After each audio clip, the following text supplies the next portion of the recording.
Assalamu alaikum dear learners, how are you? I hope you're all doing great in your life. I'm your trainer Mohammad Mushahid Haider.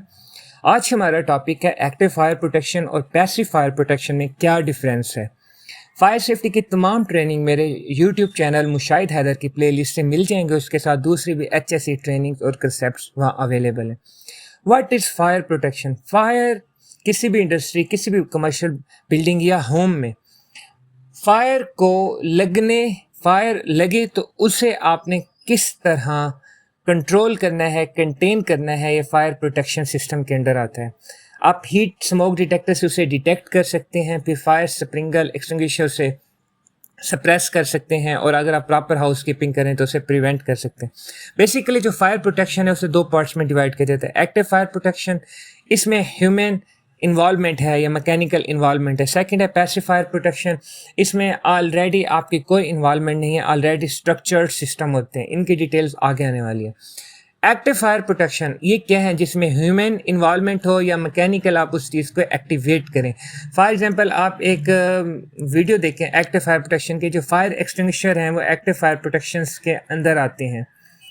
ये देखें, अब ये इसे mechanical activate किया गया है और ये बुझ गई है, ये एक्टिव फायर प्रोटेक्शन है। अब एक और वीडियो आप देखें, ये किचन है, जैसे आग लगी, ये किचन है तो फौरन इसका जो फायर स्प्रिंकल सिस्टम है वो ऑटोमेटिक एक्टिवेट हो गया फ्लेम्स की वजह से और ये बुझ गई, ये मैकेनिकल एक्टिवेट हुआ है। इसके अलावा जो फायर अलार्म्स, ये फायर अलार्म देख रहे हैं या डिटेक्शन सिस्टम देख रहे हैं, ये फायर होल्स रील्स हैं, ये सारी मैकेनिकली इन्वॉल्वमेंट और ह्यूमन इंटर एक्शंस की वजह से ये सारी चीज़ें यूज़ होती हैं। तो ऐसे सिस्टम को हम एक्टिव फायर प्रोटेक्शन सिस्टम कहते हैं, जिसमें ह्यूमन या मैकेनिकल एक्टिवेशन हो। सेकंड है पैसिव फायर प्रोटेक्शन। अब यहाँ आपको ऐसा सच कुछ नहीं करना होता। आप for example fire resistance valve बंद, ये फायर रेजिस्टेंस वाल्व देखें, ये फायर रेजिस्टेंस वाल थी, यहाँ फायर लगी लेकिन इस फायर ने, इन वाल्स ने कंटेन कर लिया, आगे ये फायर नहीं जा सके। रूम देखें बिल्कुल ठीक है। ये आप अगर पिक्चर देखें तो फायर प्रूफ कोटिंग की गई थी रूफ पर। अब इस रूफ को आग नहीं लगनी। फिर होता है कंपार्टमेंटलाइजेशन। हम बिल्डिंग बनाते हुए इस तरह कंपार्ट बनाते हैं कि एक अगर कंपार्ट में फायर लग जाए तो दूसरे में ना लगे, दूसरे तक फायर एक्सपेंड ही नहीं हो सकती। इसे कहते हैं फायर कंपार्टमेंटाइजेशन। फिर फायर स्टॉपिंग मटेरियल्स भी यूज़ करते हैं कि फायर स्टॉप हो जाए। एक्टिव फायर प्रोटेक्शन और पैसिव फायर प्रोटेक्शन में डिफरेंस देखते हैं।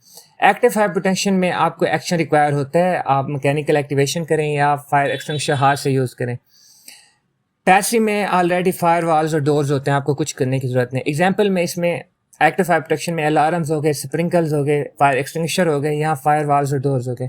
फंक्शंस की बात करें तो यहाँ फायर हमने सप्रेस करनी है खुद, वरना फायर एक्सपैंड हो जाएगी। यहाँ ये फायर्स को कंटेन करते हैं, जिसके इर्द गिर्द वॉल्स लगी हुई है वो उससे वहाँ से फायर को नहीं बढ़ने देगी। इसकी मेंटेनेंस आपको रेगुलर चेक्स करने पड़ते हैं, मतलब फायर एक्सटिंग्विशर को देखना पड़ता है मंथली वीकली कि उसकी नोजल ठीक काम कर रही है, उसे क्रोयन तो नहीं है, लेकिन इसकी बहुत कम फिजिकल ऑब्जर्वेशन होती है। इसका जो रिस्पॉन्स टाइम होता है इमीडिएट है। देखें, अगर आप किसी भी कमर्शियल बिल्डिंग, एक प्लांट पे सेफ्टी चाहते हैं तो आपको एक्टिव सिस्टम और पैसिव सिस्टम दोनों चाहिए, सिस्टम फिर कंट्रोल होता है। Feel free to ask anything.